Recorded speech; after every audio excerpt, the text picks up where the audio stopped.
S ડોક્ટરમાં break બાદ ફરીથી આપનું સ્વાગત છે। આજે આપણી સાથે જોડાયા છે સાલ હોસ્પિટલના પ્લાસ્ટિક અને કોસ્મેટિક સર્જન ડોક્ટર અય્યપ્પન। ડોક્ટર, આજે આપણે ખૂબ જ સેન્સિટિવ ઇસ્યુ પર વાત કરી રહ્યા છે અને ખાસ કરીને પોતાના શરીરનું એક અંગ કપાઈ જાય ત્યારે કેવી રીતની મનોવ્યથા હોય છે તે પણ એક સ્વાભાવિક વાત છે, પરંતુ તમે જ્યારે આ પ્રકારની સર્જરી કરો છો ત્યારે તમારા અનુભવો કેવા રહે છે, તમે કેવા સંવેદનાના અનુભવ કરો છો તે પણ જણાવો। ये बहुत इम्पोर्टेंट सवाल आपने पूछा है। हमारा टेक्नोलॉजी बहुत एडवांस हो गया है, हमारा स्किल्स भी बहुत अच्छा है, पर हमारा अहम जो होता है मैं कर रहा हूँ वो बिल्कुल ज़ीरो होता है, क्योंकि हमने सिविल हॉस्पिटल में काफ़ी सारा ऐसा रीइम्प्लांटेशंस किए हैं और काफ़ी बार सक्सेस पाए हैं, काफ़ी बार फेलियर पाए हैं। तो ये हमको जानकारी एहसास हमेशा रहता है ये काम हम नहीं कर रहे हैं, भगवान खुद करते हैं। और मोस्ट इम्पॉर्टेंट एक इंडिविजुअल शोमैनशिप है नहीं है, एक टीम वर्क है। अपना अहम को नीचे रख के क्वालिफाइड प्लास्टिक सर्जन्स को टीम बना के टीम में करने से बहुत फ़ायदा होता है, एंड रिजल्ट में बहुत फ़ायदा होता है। और हमेशा मेरा एहसास ये रहता है ये पेशेंट को किस तरह से मैं सबसे बेहतरीन रिजल्ट दे सकता हूँ, ये हमेशा मेरा मन में रहता है। और हर बार मैं ऑपरेशन करता हूँ मैं हमेशा भगवान को याद करके ये बच जाएं, इनका ज़िंदगी में खुशी वापस आए, ऐसा एक इरादा हमेशा मेरा रहता है। ये पैसा तो इसमें खर्चा होता ही है, पर कभी बार ये पेशेंट अफोर्डिंग नहीं होते हैं तो हम काफ़ी कम पैसे में भी कर देते हैं, तो पैसा इसमें मान्य नहीं रहता है। एक आदमी का वापस हम दे सकें ये बहुत बड़ी बात होता है। इसमें मैं बहुत अच्छा महसूस करता हूँ, गर्व नहीं बोलता हूँ, बहुत अच्छा लगता है मन में किसी का हाथ को हमारे एफर्ट से वापस हम दे सकें, यही मेरा मन में हमेशा रहता है। जी बिल्कुल डॉक्टर अय्यप्पन, खूब ज एक संवेदनशील अनुभव है। साथ पेशेंटनी पण व्यथा आपने पूछवा मांगीश कि पेशेंट्स क्या प्रकारनी एक्सपेक्टेशन राखे छे कि पोतानुं अंग फरीथी सारुं थई जशे के नहीं अने ते अंग पहलानी जेम ज फरीथी कार्यरत थई शकशे के नहीं तेवी आशाओ राखता हशे।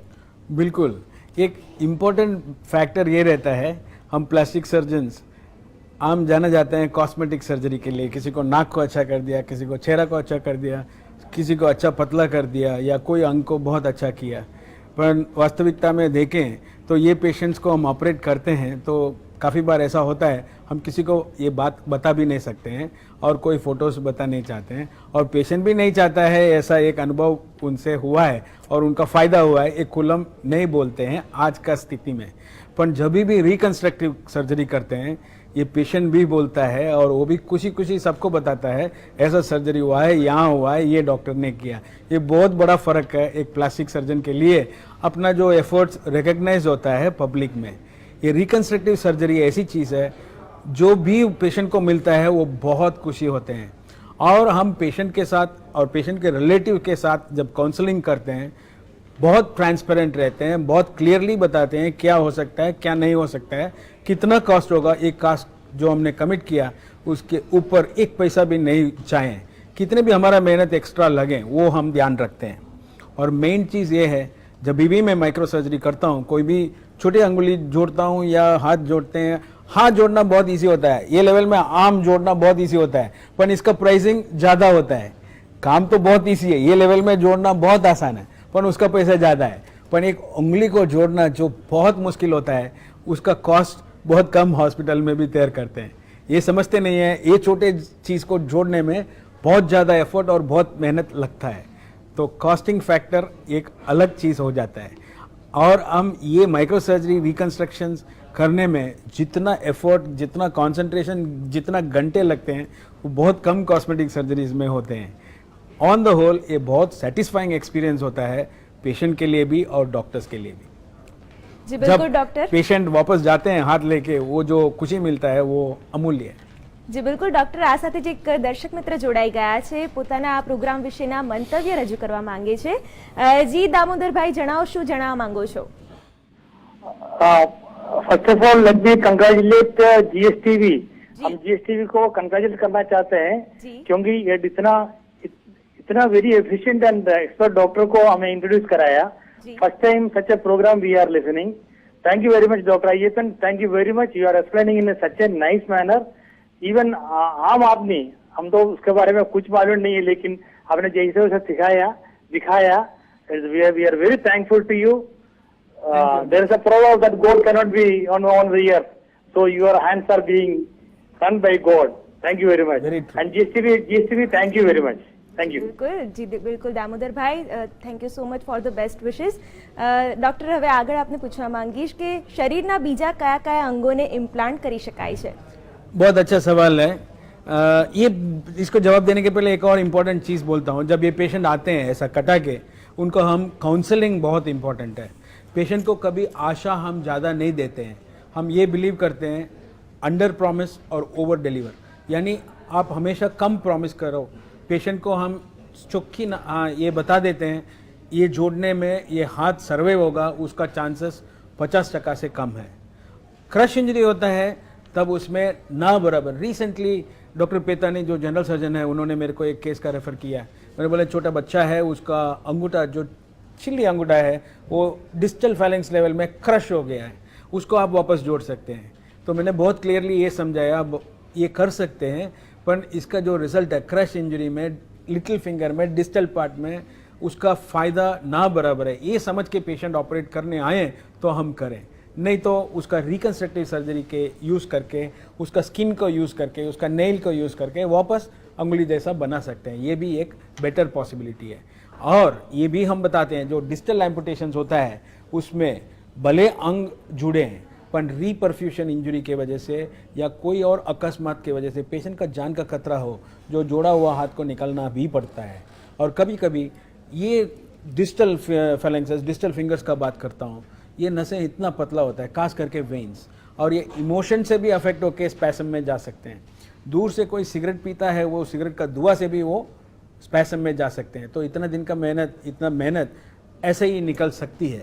तो ये सब सच्ची बात जो है वो कुल्लम कुल्ला पेशेंट को बोलते हैं और उनका समझने के बाद ही ये सर्जरी करते हैं। दूसरा आपने ये पूछा था कौन सा अंगों को आप रीइम्प्लांट कर सकते हैं। अपने ऊपर से जाएं तो बाल, जिसका बाल कम हो जाता है उसका बाल को पीछे से लेके आगे ट्रांसप्लांट कर सकते हैं। दूसरा मेन इंपॉर्टेंट चीज़ ये मैं बताना चाहता हूँ, आप दर्शक से जो भी देख रहे हैं उनसे वाकिफ़ करना चाहता हूँ। फेशियोमैक्सिलरी इंजरीज होते हैं, यानी आपका चेहरे का फ्रैक्चर्स हो जाते हैं, उसको भी हम जोड़ते हैं।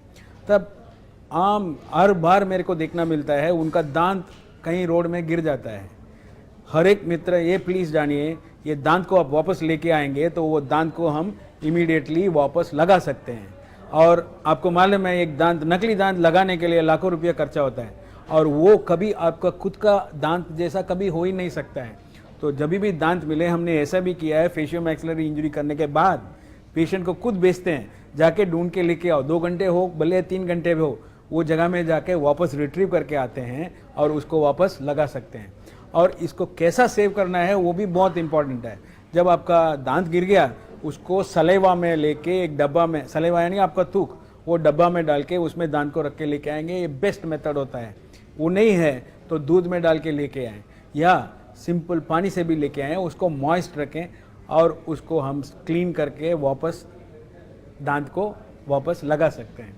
वैसे ही आपका कोई भी पग भी कट गया तो पग को भी वापस हम जुड़ सकते हैं। बट एक एक्सपीरियंस डॉक्टर का आवश्यकता इसमें है। ये करने से क्या क्या नुकसान हो सकता है, हाँ नुकसान भी हो सकता है, वो करने का इसका बेनिफिट है क्या नहीं, ये जानना भी बहुत જરૂર है।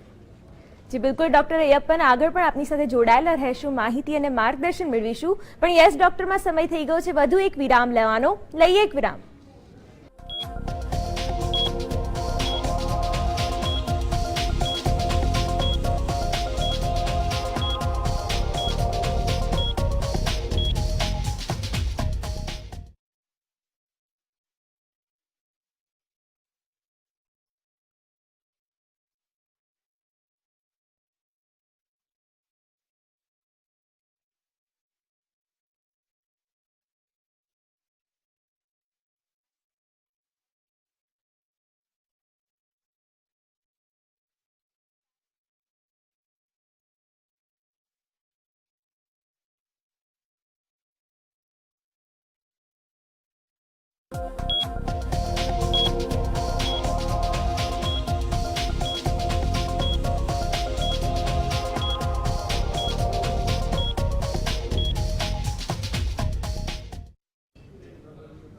યસ ડોક્ટરમાં બ્રેક બાદ ફરીથી આપનું સ્વાગત છે. આજે આપણી સાથે જોડાયા છે ડોક્ટર અયપ્પન.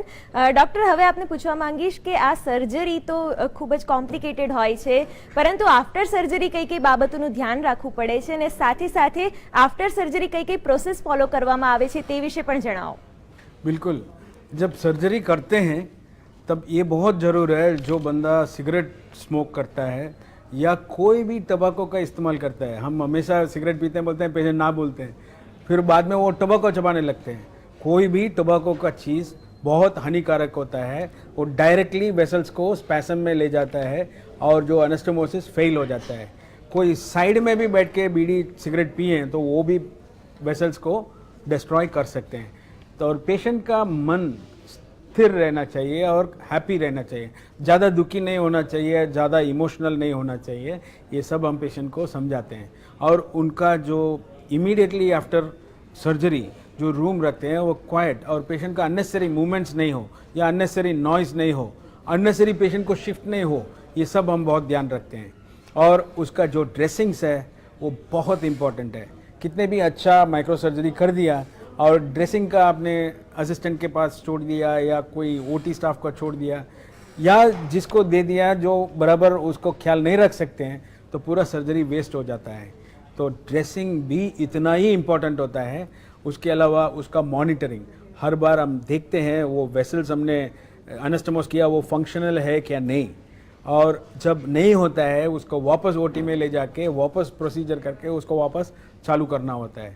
और ये भी ज़रूर होता है, सपोज़ आप प्रॉक्सिमली आपने एनास्टोमोस किए और कोई भी वजह से रीपरफ्यूजन इंजरी हो रहा है या टॉक्सिन्स ज़्यादा मात्रा में बॉडी में होके उनका किडनीज और हार्ट को अफेक्ट करता है, तो हार्ट मॉनिटरिंग, यूरिनरी मॉनिटरिंग, हर चीज़ का हम ध्यान रखते हैं. और ऐसा संजोग होता है तो कभी कभी हम रेयरली, नॉट कॉमनली, ऐसा भी जरूर पड़ सकता है जो फंक्शनल हैंड को हमको निकालें.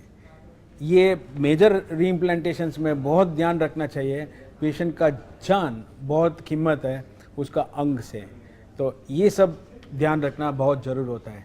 जब पेशेंट को डिस्चार्ज करके घर भेजते हैं तब टोबैको का ना बोलते हैं, टोबैको प्रोडक्ट्स का ना बोलते हैं, स्मोकिंग साइड में भी कोई बैठे हैं उनका भी ना बोलते हैं.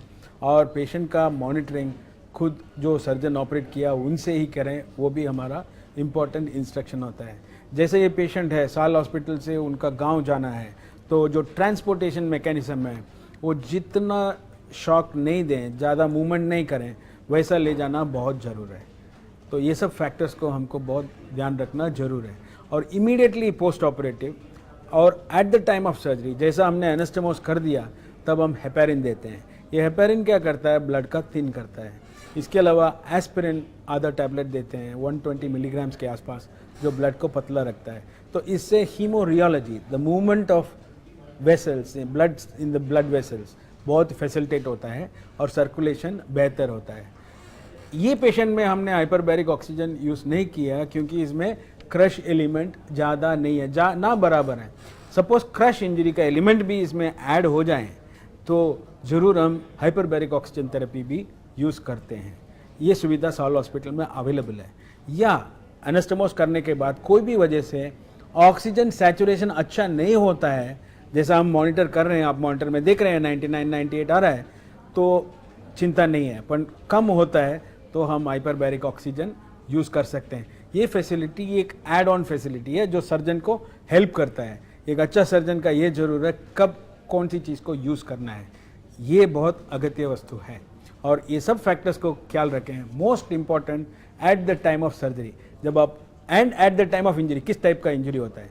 जैसा ये क्लीन कट सर्जरी था, एकदम क्लीन कट इंजरी था और टेक्निक वॉज परफेक्ट, तो इसमें फेलियर का चांसेस ना बराबर होता है. फिर भी हम पेशेंट को अंडर प्रॉमिस करके ओवर डिलीवर करते हैं, क्योंकि इमोशंस भी ये वेसल्स को अफेक्ट कर सकते हैं, अननेसेसरी शिफ्टिंग भी अफेक्ट कर सकते हैं, नॉइस भी अफेक्ट कर सकते हैं. तो बहुत ज़रूर है एक बैलेंस्ड अप्रोच लेने का ऐसा केसेस में. જી બિલકુલ ડૉક્ટર અયપ્પન, તમે અમારી સાથે જોડાયા અને આજના એ અતિ સંવેદનશીલ અને અતિ મહત્વના વિષય પર પ્રકાશ નાખ્યો તે બદલ આપનો ખૂબ ખૂબ આભાર.